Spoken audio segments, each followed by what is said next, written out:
ഇന്ത്യയിൽ general കാറ്റഗറിക്കാർക്ക് ഭാവിയുണ്ടോ? General എന്നൊക്കെ പറയുന്നത് ജനറൽ നീ ഒരു കമ്മ്യൂണിറ്റി കയറാനാ പറയുന്നത്. എല്ലാം ജനറലൊന്നുമില്ല. 100% വേണേൽ സംവരണം രാഷ്ട്രീയക്കാർ അടിച്ചു തരും.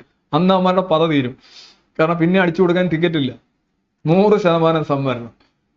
എന്ന് ഇന്ത്യയിൽ 100% സംവരണമാകുന്നു, അന്ന് ഈ രാഷ്ട്രീയക്കാരുടെ പദ അടങ്ങും. പിന്നെ അവന്മാർ എന്താ വെച്ച് അടിച്ചു കൊടുക്കും? എങ്ങനെ പ്രകോപനം ഉണ്ടാക്കും? എങ്ങനെ എരിവ് കയറ്റും? എങ്ങനെ പ്രീണിപ്പിക്കും? ഇപ്പൊ 60 ആയിട്ടുണ്ട്.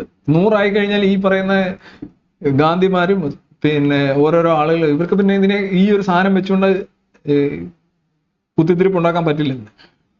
കാര്യം അത് സാച്ചുറേറ്റഡ് ആവും. ആകെ 40% മെറിറ്റ് കൂടെ ഉണ്ട്. 40% മെറിറ്റ് എല്ലായിടത്തും ഇല്ല കേട്ടോ. 78%ഒക്കെയാണ്, 79%ഒക്കെയാണ് പല സംസ്ഥാനങ്ങളിലും സംവരണം. 64, 74ഒക്കെയാണ്. അപ്പൊ 30% പോലും ഇല്ല ചില സ്ഥലങ്ങളിൽ. 25%ഒക്കെയാണ് മെറിറ്റ്. എനിക്ക് തമിഴ്നാട്ടിലെ സംവരണം അടിച്ചു നോക്കും.